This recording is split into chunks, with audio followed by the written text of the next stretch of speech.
ഏട്ടനെ എനിക്കിഷ്ടമല്ലെന്ന് ഏട്ടന് തോന്നുന്നുണ്ടോ? അവൻ അങ്ങനെ പറഞ്ഞതും അവൾ സംശയത്തോടെ അവൻ്റെ മുഖത്തേക്ക് നോക്കി ചോദിച്ചു. എന്നിട്ട് പിന്നെ എന്തിനാ എന്നോട് ജാട കാണിച്ചത്? ഇത്രയും നാളും എന്നെ ഒഴിവാക്കിയത് എന്തിനാ? അവൻ തിരികെ പുഞ്ചിരിച്ചുകൊണ്ട് അവളുടെ മുഖത്തേക്ക് നോക്കി ചോദിച്ചതും അത് കേട്ട് അവൾ വിഷമത്തോടെ അവനെ ഒന്ന് നോക്കി. അത് ഏട്ടനോട് ഞാൻ മിണ്ടാൻ വന്നപ്പോഴൊക്കെ ഏട്ടനെന്നെ അവോയ്ഡ് ചെയ്യുന്നത് പോലെ നിന്നില്ലേ? അപ്പോൾ എനിക്ക് വിഷമമായി. അതിൻ്റെ ദേഷ്യത്തിലാണ് ഞാൻ ഈ 2 വർഷം ഏട്ടനോട് അങ്ങനെ കാണിച്ചത്. അങ്ങനെയൊക്കെ പുറമേ കാണിക്കുന്നുണ്ടെങ്കിലും മനസ്സിൽ നിറയെ ഏട്ടൻ മാത്രമായിരുന്നു. എനിക്ക് എൻ്റെ ജീവനായിരുന്നു. അവൾ കണ്ണുകൾ നിറച്ചുകൊണ്ട് അവൻ്റെ മുഖത്തേക്ക് നോക്കി പറഞ്ഞു. ഞാൻ വെറുതെ പറഞ്ഞതാ പെണ്ണെ. എനിക്കറിയില്ലേ നിനക്കെന്നെ ഇഷ്ടമാണെന്ന്. എൻ്റെ സ്ഥാനത്ത് മറ്റൊരാളെ നിനക്ക് കാണാൻ പോലും കഴിയില്ലെന്ന് എനിക്ക് നന്നായിട്ടറിയാം. നീ എന്നോട് ഈ കാണിക്കുന്ന ദേഷ്യമൊക്കെ അഭിനയിക്കുന്നുണ്ടെങ്കിലും എന്നെ കാണുമ്പോഴുള്ള ഈ കണ്ണിലെ തിളക്കവും ഈ മുഖത്തെ പരിഭവവും എനിക്ക് നന്നായിട്ട് മനസ്സിലാക്കാൻ സാധിക്കുന്നുണ്ടായിരുന്നു. അവൻ അവളുടെ കയ്യിൽ പിടിച്ചുകൊണ്ട് പറഞ്ഞതും അവളൊന്ന് പുഞ്ചിരിച്ചു. അവർ രണ്ടുപേരും സംസാരിച്ചുകൊണ്ട് നിന്നപ്പോഴാണ് അവളുടെ പപ്പയും അമ്മയും കൂടി അകത്തേക്ക് കയറി വന്നത്. അവരെ കണ്ടതും ജോൺ അവളുടെ കയ്യിൽ നിന്നും വിട്ടിട്ട് എഴുന്നേറ്റ് നിന്നു. മോള് ഞങ്ങളെ എല്ലാവരെയും നല്ലതുപോലെ പേടിപ്പിച്ചു കളഞ്ഞല്ലോ. പപ്പ എവിടെയൊക്കെ പോയി അന്വേഷിച്ചെന്നറിയോ? അവളുടെ പപ്പ അവളുടെ മുഖത്തേക്ക് നോക്കി ചോദിച്ചു. സോറി പപ്പേ, ഞാനൊന്ന് മയങ്ങിപ്പോയതാ. അല്ലാതെ മനഃപൂർവ്വം മാറി നിന്നതല്ല. പിന്നെ ഇരുട്ട് കണ്ടപ്പോൾ ഞാൻ വല്ലാതെ ആയിപ്പോയി. അവൾ അവരുടെ മുഖത്തേക്ക് നോക്കി പറഞ്ഞു. സാരമില്ല, ഇപ്പം എല്ലാം ശരിയായില്ലേ? അയാൾ പറഞ്ഞതും അവൾ തലകുലുക്കി. നമുക്ക് വീട്ടിലേക്ക് പോകാം പപ്പേ. എനിക്കിവിടെ കിടക്കുമ്പോൾ എന്തോ പോലെ തോന്നുന്നു. അവൾ അയാളുടെ മുഖത്തേക്ക് നോക്കി പറഞ്ഞു. കുറച്ച് കഴിയുമ്പോൾ ഡിസ്ചാർജ് ചെയ്ത് തരാമെന്ന് പറഞ്ഞിട്ടുണ്ട്. ഈ ട്രിപ്പൊക്കെ ഒന്ന് കഴിഞ്ഞോട്ടെ. അയാൾ മറുപടി പറഞ്ഞു. അവൾ അതിനൊന്ന് മൂളി. മോളിന്ന് ഭക്ഷണമൊന്നും കഴിച്ചില്ല അല്ലേ? നല്ല ക്ഷീണമുണ്ടെന്ന് ഡോക്ടർ പറഞ്ഞു.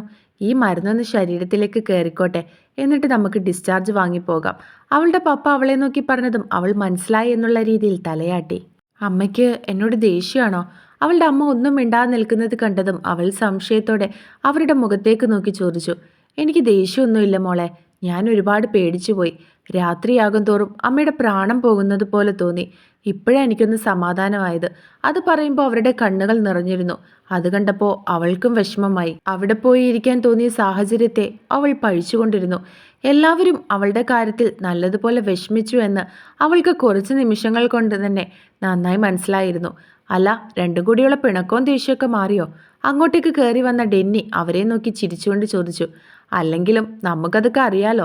ഇവരുടെ രണ്ടുപേരുടെയും പിണക്കമൊക്കെ വെറും പ്രഹസനം മാത്രമാണെന്ന് നമുക്കറിയാവുന്ന കാര്യമല്ലേ? സോബി ചിരിച്ചുകൊണ്ട് പറഞ്ഞതും എല്ലാവരും ചിരിച്ചു. എത്രയും പെട്ടെന്ന് രണ്ടിനെയും പിടിച്ച് കെട്ടിക്കണം. ഇനിയും രണ്ടിനെ ഫ്രീ ആയിട്ട് വിടുന്നത് ശരിയല്ല. അപ്പോഴാണ് ഇങ്ങനെ പിണങ്ങാനൊക്കെ തോന്നുന്നത്. അവളുടെ പപ്പ അവരോട് പറഞ്ഞു. ഏട്ടൻ പറഞ്ഞതാ ശരി. അവളുടെ അമ്മയും ശരിവെച്ചു. നിങ്ങളുടെ പ്രായത്തിൽ പ്രേമിച്ച് തന്നെയാണ് ഞാനും ഇവളും വിവാഹം കഴിച്ചത്. ഇതൊക്കെ ഇതിൽ സർവ്വസാധാരണമാണ്. പരസ്പരം മനസ്സിലാക്കി സ്നേഹിച്ച് ജീവിക്കണം. അപ്പോഴാ ജീവിതം പൂർണ്ണമാകുന്നത്. അവളുടെ പപ്പ പറഞ്ഞതും അവരെല്ലാവരും തലയാട്ടി. കുറച്ചു നേരം കഴിഞ്ഞ് ഡോക്ടർ ഒന്നുകൂടി വന്ന് അവളെ പരിശോധിച്ചു. പ്രത്യേകിച്ച് കുഴപ്പമൊന്നും ഇല്ലാത്തതുകൊണ്ട് ഡിസ്ചാർജിന് എഴുതി കൊടുത്തു. ഇരുട്ട് നിറഞ്ഞ ആ മുറിയിൽ കൈകൾ രണ്ടും ബന്ധിച്ച് വാ മൂടിക്കെട്ടി അവൻ ഇരുന്നു. കുറച്ചു കഴിഞ്ഞതും ആരോ വാതിൽ തുറക്കുന്നതും ആരൊക്കെയോ അകത്തേക്ക് കയറുന്നതിൻ്റെയും കാലച്ച അവൻ കേട്ടതും കുനിഞ്ഞിരിക്കുകയായിരുന്ന അവൻ തല ഉയർത്തി നോക്കി. അകത്തേക്ക് കയറി വന്ന് അവൻ ലൈറ്റ് ഇട്ടതും വെളിച്ചം അവൻ്റെ കണ്ണിലേക്ക് അടിച്ചു. അത്രയും നേരം ഇരുട്ടിലിരുന്ന അവൻ്റെ കണ്ണുകളിലേക്ക് പ്രകാശം അടിച്ചതും നേരിട്ട് അങ്ങോട്ടേക്ക് നോക്കാൻ കഴിയാത്ത വിധം അവൻ്റെ കണ്ണുകൾ വല്ലാതെ തോന്നുന്നുണ്ടായിരുന്നു. അവൻ വീണ്ടും കണ്ണുകൾ മുറുക്കി അടച്ചുകൊണ്ട് കുനിഞ്ഞിരുന്നു. കയറി വന്നവരിൽ ഒരാൾ അവൻ്റെ തലയിൽ പിടിച്ച് അവരുടെ നേരെ മുഖം വെപ്പിച്ചു. പിന്നെ അവൻ്റെ വാ മൂടിക്കെട്ടിയിരുന്ന പ്ലാസ്റ്റർ വലിച്ചെടുത്തു മാറ്റി. ആരാ നിങ്ങള്? എന്താ നിങ്ങൾക്ക് വേണ്ടത്? എന്നെ എന്തിനാ ഇവിടെ പിടിച്ചുകൊണ്ട് വന്നത്? എൻ്റെ അപ്പൻ ആരാണെന്ന് നിനക്കൊക്കെ അറിയോ? വായിൽ നിന്നും പ്ലാസ്റ്റർ മാറ്റിയതും അവൻ ദേഷ്യത്തോടെ അവരുടെ മുഖത്തേക്ക് നോക്കി ചോദിച്ചു. അത് കേട്ടതും വന്നു നിന്ന 3 പേരും പരസ്പരം നോക്കി ചിരിച്ചു. അവർ ചിരിക്കുന്നത് കണ്ടതും അവൻ നെറ്റി ചുളിച്ചുകൊണ്ട് അവരെ 3 പേരെയും ദേഷ്യത്തോടെ ഒന്ന് നോക്കി. നീ ആരാണെന്നും എന്താണെന്നും ഒക്കെ അറിഞ്ഞിട്ട് തന്നെയാ നിന്നെ ഇവിടെ പിടിച്ചുകൊണ്ട് വന്നത്. ആ ഞങ്ങളോടാണോ നിന്റെ അപ്പനെ പറ്റി നീ പറയുന്നത്? അതിലൊരുത്തൻ പരിഹാസത്തോടെ അവനെ നോക്കി ചോദിച്ചു. നിന്റെ അപ്പൻ ഇന്ത്യ പ്രസിഡന്റ് ഒന്നും അല്ലല്ലോ, ആണോ? അതിൽ മറ്റൊരാളും പരിഹസിച്ചുകൊണ്ട് അവൻ്റെ മുഖത്തേക്ക് നോക്കി ചോദിച്ചു. നിങ്ങളൊക്കെ ആരാ? നിങ്ങൾക്ക് പണമാണോ വേണ്ടുന്നത്? എത്ര പണം വേണമെങ്കിൽ എൻ്റെ പപ്പ തരും. എന്നെ ഒന്ന് വെറുതെ വിട്. അവൻ അവരുടെ മുഖത്തേക്ക് നോക്കി പറഞ്ഞു. അതിന് അവരൊന്നും മിണ്ടാതെ അവനെ തന്നെ നോക്കി. എന്നെ ഒന്ന് അഴിച്ചു വിടുവോ പ്ലീസ്? അവൻ വീണ്ടും അവരെ നോക്കി പറഞ്ഞു. വിടാം. അല്ലെങ്കിലും നിന്നെ ഇവിടെ ഇങ്ങനെ ഇരുത്താൻ വേണ്ടി അല്ലല്ലോ ഞങ്ങൾ കഷ്ടപ്പെട്ട് നിന്നെ പിടിച്ചുകൊണ്ട് വന്നത്. ഞങ്ങളുടെ സാറുമാരൊന്ന് വന്നോട്ടെ, എന്നിട്ട് അവർ പറയുന്നത് പോലെ നിന്നെ ഞങ്ങൾ വിട്ടേക്കാം അല്ലേ? അതിൽ തലവനെന്ന് തോന്നിക്കുന്നവൻ അടുത്ത് നിൽക്കുന്നവനെ നോക്കി പറഞ്ഞതും അവൻ പരിഹാസത്തോടെ ചിരിച്ചു. സാറുമാരോ? ആരാ നിങ്ങളുടെ സാറുമാര്? അവർക്കെന്താ ഞാനുമായിട്ട് ബന്ധം? അവരെന്തിനാ എന്നെ ഇവിടെ പിടിച്ചുകൊണ്ടു വന്നിരുത്തിയത്? അവൻ സംശയത്തോടെ അവരെ നോക്കി വീണ്ടും ചോദിച്ചു. അതൊക്കെ അവർ വരുമ്പോൾ നിനക്ക് മനസ്സിലാകും അല്ലേ ജയ? അതിൽ തലവന്റെ അടുത്ത് നിൽക്കുന്ന മറ്റൊരാളെ നോക്കി പറഞ്ഞതും അവൻ ചിരിച്ചു. അവരത് പറഞ്ഞ് അവസാനിപ്പിക്കുന്നതിന് മുൻപേ ഒരു ബ്ലാക്ക് കളർ പജേറോ ആ കെട്ടിടത്തിലേക്ക് കയറി വന്നു. എല്ലാവരുടെയും ശ്രദ്ധ അവിടേക്ക് നീണ്ടു. അവനും സംശയത്തോടെ അതിലേക്ക് നോക്കി. അതാരാണെന്നും അവനെ എന്തിനാണ് അവിടെ പിടിച്ചുകൊണ്ടുവന്നതെന്നും അവന് മനസ്സിലായില്ല. ആ പജേറോ കാർ അവൻ്റെ മുൻപിലേക്ക് വന്നു നിന്നു. അവൻ അതിലേക്കൊന്ന് നോക്കി. അതിലാരൊക്കെയോ ഇരിപ്പുണ്ടെന്ന് അവന് മനസ്സിലായി. പക്ഷെ ആരാണെന്ന് അവന് കാണാൻ കഴിയുന്നുണ്ടായിരുന്നില്ല. ഡ്രൈവർ സീറ്റിൽ നിന്നും ഡേവി ഇറങ്ങിയതും അവൻ നെറ്റിയൊന്ന് ചുളിച്ചു. ഡേവി ഡോർ അടച്ചിട്ട് അവൻ്റെ മുൻപിലേക്ക് ചെന്ന് മാറിൽ കൈകൾ കെട്ടി അവനെ ഒന്ന് നോക്കി നിന്നു. നിങ്ങൾ എന്തിനാ എന്നെ ഇവിടെ പിടിച്ചുകൊണ്ട് വന്നിരിക്കുന്നത്? ഡേവിയെ കണ്ടതും അവന് വല്ലാത്ത ഭയം തോന്നി തുടങ്ങി. അത് കേട്ടതും ഡേവി പുച്ഛത്തോടെ അവനെ ഒന്ന് നോക്കിയിട്ട് പുറകിലേക്ക് നോക്കി. ഡേവി നോക്കുന്നത് കണ്ട് അവനും അവിടേക്ക് നോക്കി. കോ ഡ്രൈവർ സീറ്റിൽ നിന്നും ഒരു ബ്ലൂ കളർ ഷർട്ടും ബ്ലാക്ക് പാൻറ്റും ഷൂസും ഇട്ടുകൊണ്ട് ഇറങ്ങുന്ന ആളിനെ കണ്ട് അവൻ്റെ നെഞ്ച് ശക്തിയായിട്ട് ഇടിക്കാൻ തുടങ്ങി. ഡെന്നി. അവൻ്റെ മനസ്സ് മന്ത്രിച്ചു. എന്താ മോനെ ജസ്റ്റിൻ, നിനക്ക് പേടി തോന്നുന്നുണ്ടോ? ഡെന്നി ഡോർ അടച്ചിട്ട് അവൻ്റെ അടുത്തേക്ക് നടന്നുകൊണ്ട് പരിഹാസത്തോട് ചോദിച്ചു. നിങ്ങളൊക്കെ ആരാ? അവൻ അറിയാത്ത പോലെ അവരെ നോക്കി ചോദിച്ചു. ഓ എടാ ഡേവി, ജസ്റ്റിൻ മോനെ നമ്മളെയൊന്നും അറിയില്ലാന്ന് തോന്നുന്നു. പാവം, നമ്മളെ ഇതിനു മുമ്പ് കണ്ടിട്ട് പോലും ഇല്ല, ഡെന്നി പരിഹസിച്ചുകൊണ്ട് പറഞ്ഞു. അത് കേട്ട് ഡേവി ചിരിച്ചു. സാരമില്ലടാ, നീ അവനൊന്ന് നിന്നെ പരിചയപ്പെടുത്തി കൊടുത്തേക്ക്, ഡേവി ഡെന്നിയെ നോക്കി ചിരിയോടെ പറഞ്ഞു. അതെ, ഞാൻ പരിചയപ്പെടുത്തി കൊടുക്കാം. അതും പറഞ്ഞ് ഡെന്നി അവൻ്റെ അടുത്തേക്ക് നടന്നു. ജസ്റ്റിൻ മോനെ, ചേട്ടൻ്റെ പേര് ഡെന്നി എബ്രഹാം ഡാനിയൽ. നിന്റെ അപ്പൻ ജോർജ് ചെയ്യുന്ന ബിസിനസ് ഇല്ലേ, അത് തന്നെയാണ് ചേട്ടൻ്റെയും തൊഴിൽ. അത്യാവശ്യം മോശമല്ലാത്തൊരു ബിസിനസ്മാനാണ് ഞാൻ. പിന്നെ മോന് കുറച്ചും കൂടി ക്ലാരിഫിക്കേഷൻ വേണമെങ്കിൽ പറയാം. ഒരു 2 ആഴ്ച മുൻപ് ചേട്ടനെ പോലീസ് അറസ്റ്റ് ചെയ്തിരുന്നു. കോളേജ് വിദ്യാർത്ഥിനിയായിരുന്ന നേഹ എന്ന പെൺകുട്ടിയെ പീഡിപ്പിച്ചു എന്നൊരു കേസിൽ. അതൊക്കെ മോൻ പത്രത്തിൽ കണ്ടു കാണും അല്ലേ? വലിയ തലക്കെട്ടൊക്കെയായിരുന്നു പത്രത്തിൽ. ഡെന്നി അവൻ്റെ ഷോൾഡറിൽ കൈവച്ച് അമർത്തിക്കൊണ്ട് പറഞ്ഞു. അത് ഞാൻ പിന്നെ അവൻ എന്ത് പറയണമെന്നറിയാതെ കുഴഞ്ഞു. സാരമില്ല, മോൻ സംസാരിക്കാൻ കഷ്ടപ്പെടണ്ട. ചേട്ടൻ ചോദിക്കുന്നതിന് മാത്രം മോൻ ആൻസർ തന്നാൽ മതി. ഇനി അവനെ നോക്കി പറഞ്ഞതും അവനിരുന്ന് വിയർക്കാൻ തുടങ്ങി. എന്തിന്? ആർക്കു വേണ്ടി? എങ്ങനെ? അത് മാത്രം ജസ്റ്റിമോൻ പറഞ്ഞാൽ മതി. അവൻ പരിഹാസത്തോടെ പറഞ്ഞു. ഞാനൊന്നും ചെയ്തിട്ടില്ല. എനിക്കൊന്നും അറിയില്ല. അവൻ വീണ്ടും പറഞ്ഞതും അവൻ നിലത്തേക്ക് പതിച്ചതും ഒന്നിച്ചായിരുന്നു. പുന്നാര മോനെ, എൻ്റെ പെണ്ണിനെ നീ ഒന്നും ചെയ്തിട്ടില്ല അല്ലേടാ? ഡേവി ദേഷ്യം കൊണ്ട് വിറച്ചു. അവനും കസേരയും നിലത്തേക്ക് പതിച്ചതുകൊണ്ട് തന്നെ അവനൊന്ന് എഴുന്നേൽക്കാൻ പോലും പറ്റുന്നില്ലായിരുന്നു. ഡെന്നി ഗുണ്ടകളെ കണ്ണു കാണിച്ചതും അവരവനെ എടുത്തിരുത്തി.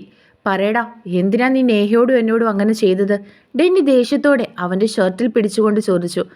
അത് പിന്നെ അവൻ എന്ത് പറയണമെന്നറിയാതെ കുഴഞ്ഞു.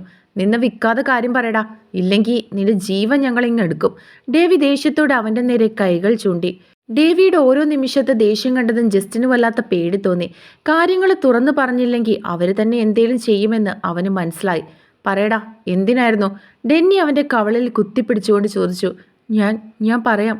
എന്നെ ഒന്നും ചെയ്യരുത്, ഞാൻ എല്ലാം പറയാം. അവൻ അവരെ നോക്കി പറഞ്ഞതും ഡെന്നിയും ഡേവിയും പരസ്പരം നോക്കി. പപ്പ പറഞ്ഞിട്ടാ. പിന്നെ ശ്രീഭദ്രയോട് എനിക്ക് ദേഷ്യമുണ്ടായിരുന്നു. അതുകൊണ്ടാണ് ഞാൻ. അവൻ പറയുന്നത് കേട്ടതും ഡെന്നിയുടെയും ഡേവിയുടെയും മുഖം ദേഷ്യം കൊണ്ട് ചുവന്നു. ഡെന്നി ഡേവിയുടെ മുഖത്തേക്ക് നോക്കി. അവൻ്റെ നോട്ടത്തിൻ്റെ അർത്ഥം മനസ്സിലായതുപോലെ ഡേവി കാറിൻ്റെ ഡോറ് തുറന്നു. പിന്നെ അതിലുണ്ടായിരുന്ന ഒരു ക്യാമറ എടുത്ത് ഓണാക്കി അവൻ്റെ മുൻപിലേക്ക് വെച്ചു. താൻ പറയാൻ പോകുന്നതെല്ലാം അവരുടെ ക്യാമറയിൽ പകർത്താൻ പോവുകയാണെന്ന് അവന് മനസ്സിലായി. പൂർണ്ണമായും താൻ പിടിക്കപ്പെട്ടിരിക്കുന്നു. കള്ളം പറയാമെന്ന് വെച്ചാൽ ചിലപ്പോൾ കൊല്ലാൻ പോലും ഡെന്നി മടിക്കില്ല. അതിനേക്കാൾ നല്ലത് എല്ലാം അവരോട് തുറന്നു പറയുന്നതാണെന്ന് അവന് തോന്നി. പറയടാ, എന്തിനായിരുന്നു എന്ന് ഡെന്നി വീണ്ടും ദേഷ്യത്തോടെ അവനോട് പറഞ്ഞുകൊണ്ട് തല്ലി. അവൻ നിലവിളിച്ചു. ഞാൻ പറയാം, പ്ലീസ് ഇനി എന്നെ ഉപദ്രവിക്കരുത്, ഞാൻ എല്ലാം പറയാം. അവൻ അവരെ നോക്കി പറഞ്ഞു. ഡെന്നി മതി, അവൻ പറയും. ഡേവി പറഞ്ഞതും ഡെന്നി അവനിൽ നിന്നും അകന്നു മാറി. അവൻ പറയാൻ തുടങ്ങി. പപ്പ കുറച്ച് മാസങ്ങളായിട്ട് നല്ല ടെൻഷനിലായിരുന്നു. പപ്പയ്ക്ക് പ്രോജക്റ്റുകളൊന്നും കിട്ടുന്നില്ല എന്നും അതിനോടൊപ്പം അതൊക്കെ നിങ്ങളുടെ കമ്പനിക്ക് കിട്ടുന്നതും പപ്പയെ ടെൻഷനിലാക്കി. അപ്പം അതിൻ്റെ ദേഷ്യത്തിൽ അടുത്ത പ്രോജക്റ്റ് ഞങ്ങൾക്ക് കിട്ടുമെന്ന് പപ്പ നിങ്ങളെ വെല്ലുവിളിക്കുകയും ചെയ്തു. വെല്ലുവിളിച്ച സ്ഥിതിക്ക് ആ പ്രോജക്റ്റ് കിട്ടിയില്ലെങ്കിൽ നാണക്കേടാണെന്ന് പപ്പ കരുതി. നിങ്ങളുടെ മുൻപിൽ, പ്രത്യേകിച്ച് ഡെന്നിയുടെ മുൻപിൽ തോൽക്കാൻ പപ്പയ്ക്ക് മനസ്സില്ലായിരുന്നു. നേരെ മാർഗത്തിൽ ഒരിക്കലും ആ പ്രോജക്റ്റ് നിങ്ങളുടെ കയ്യിൽ നിന്നും ഞങ്ങൾക്ക് കിട്ടില്ല എന്ന് ഞങ്ങൾക്ക് നന്നായിട്ട് അറിയാമായിരുന്നു. അതുകൊണ്ടാ ഇങ്ങനെ. അവൻ അവരെ നോക്കി ചെറിയ ഭയത്തോടെ പറഞ്ഞു. അതിന് നീ എന്തിനാ ഒന്നും അറിയാത്ത നേഹ ഇതിലേക്ക് വലിച്ചിട്ടത്? ആ പാവ നിന്നെ എന്താടാ ചെയ്തത്? ഡേവി ദേഷ്യത്തോടെയും വിഷമത്തോടെയും അവൻ്റെ മുഖത്തേക്ക് നോക്കി ചോദിച്ചു. ഓരോ നിമിഷം നേഹയ്ക്ക് അങ്ങനെ സംഭവിച്ചു എന്നത് അവന് വിങ്ങലായിരുന്നു. അത് കേട്ടതും അവൻ ഉമിനീർ ഇറക്കിക്കൊണ്ട് അവനെ നോക്കി. പറയടാ, നിനക്കൊക്കെ പ്രോജക്റ്റ് കിട്ടാൻ ആ പാവം കൊച്ചിനെ എന്തിനാടാ ഇതിലേക്ക് കൊണ്ടുവന്നിട്ടത്? ഡെന്നി അവൻ്റെ കവളിലേക്ക് ആഞ്ഞടിച്ചുകൊണ്ട് ചോദിച്ചു. അത് പിന്നെ എനിക്ക് ശ്രീഭദ്രയോട് തോന്നിയ ദേഷ്യം, അതിൻ്റെ പേരിലാണ് ഞാൻ. അവൻ ബാക്കി പറയാതെ നിർത്തി. അവളോട് തോന്നിയ ദേഷ്യത്തിന് നേഹ എന്ത് തെറ്റാടാ ചെയ്തത്? ഡെന്നി ദേഷ്യത്തോടെ വീണ്ടും ചോദിച്ചു. അത് ശ്രീഭദ്രയുടെ ജീവനാണ് നേഹ എന്ന് കോളേജിൽ എനിക്കുൾപ്പെടെ എല്ലാവർക്കും അറിയാമായിരുന്നു. പിന്നെ ഡെന്നിയെപ്പറ്റി അന്വേഷിച്ചപ്പോഴാണ് ശ്രീഭദ്രയെ നിങ്ങൾക്ക് ഇഷ്ടമാണെന്ന് അറിയുന്നത്. നേഹയെ തൊട്ടാൽ മാത്രമേ ശ്രീഭദ്രയ്ക്ക് വേദനിക്കുകയുള്ളൂ എന്ന് മനസ്സിലാക്കിയതുകൊണ്ടാണ് അങ്ങനെ ചെയ്തത്.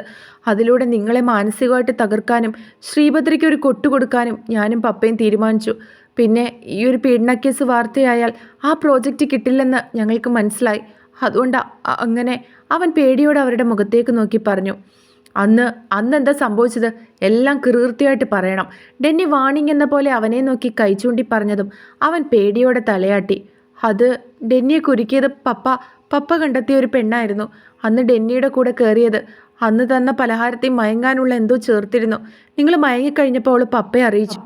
ആളുകളെ വിട്ട് നിങ്ങളെ ആ ഹോട്ടൽ റൂമിലേക്കാക്കി. നേഹയെ ബലമായിട്ടാണ്. അത് ഞാൻ ഏർപ്പാട് ചെയ്തവരായിരുന്നു. പിന്നെ അവളെ തെറ്റിദ്ധരിപ്പിക്കാൻ നിങ്ങളുടെ പേര് അവന്മാരെ കൊണ്ട് പറയിപ്പിച്ചു. നിങ്ങൾ പറഞ്ഞിട്ടാണ് അവളെ കിഡ്നാപ്പ് ചെയ്യുന്നതെന്ന് വരുത്തി തീർക്കാൻ.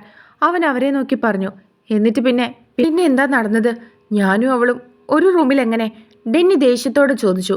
അത് നേഹയെ ആദ്യം നിങ്ങളുടെ മുറിയിലേക്കല്ല കൊണ്ടുവന്നത്, അവൻ ഭയത്തോടെ പറഞ്ഞു. പിന്നെ എവിടേക്കാ കൊണ്ടുപോയത്? ഡെന്നി സംശയത്തോടെ ചോദിച്ചു. പറയടാ, പിന്നെ എൻ്റെ പെണ്ണിനെ നീ എവിടേക്കാ കൊണ്ടുപോയതെന്ന് ഡേവി വീണ്ടും ദേഷ്യത്തോട് ചോദിച്ചു. അത് ആ ഹോട്ടലിൽ തന്നെ, മറ്റൊരു മുറിയിൽ. ആരോടൊപ്പമായിരുന്നു അവള്? ആരാ എൻ്റെ പെണ്ണിനെ? ഡേവി ദേഷ്യത്തോട് ചോദിച്ചു. അത് പിന്നെ അവന് അത് താനാണെന്ന് അവരോട് പറയാൻ ഭയം തോന്നി. പറയടാ, ഡേവി പറഞ്ഞു. തൻ്റെ പെണ്ണിന് എന്താ സംഭവിച്ചതെന്ന് അറിയാതെ അവന് ഭ്രാന്ത് പിടിക്കാൻ തുടങ്ങി. അത് ഞാൻ എന്നോടൊപ്പമായിരുന്നു അവൻ പറഞ്ഞവസാനിപ്പിച്ചതും അവൻ തെറിച്ച് കസേരയോടൊപ്പം പോയി വീണതും ഒന്നിച്ചായിരുന്നു. ഡെന്നി അവനെ പിടിച്ചു മാറ്റാൻ ശ്രമിച്ചു.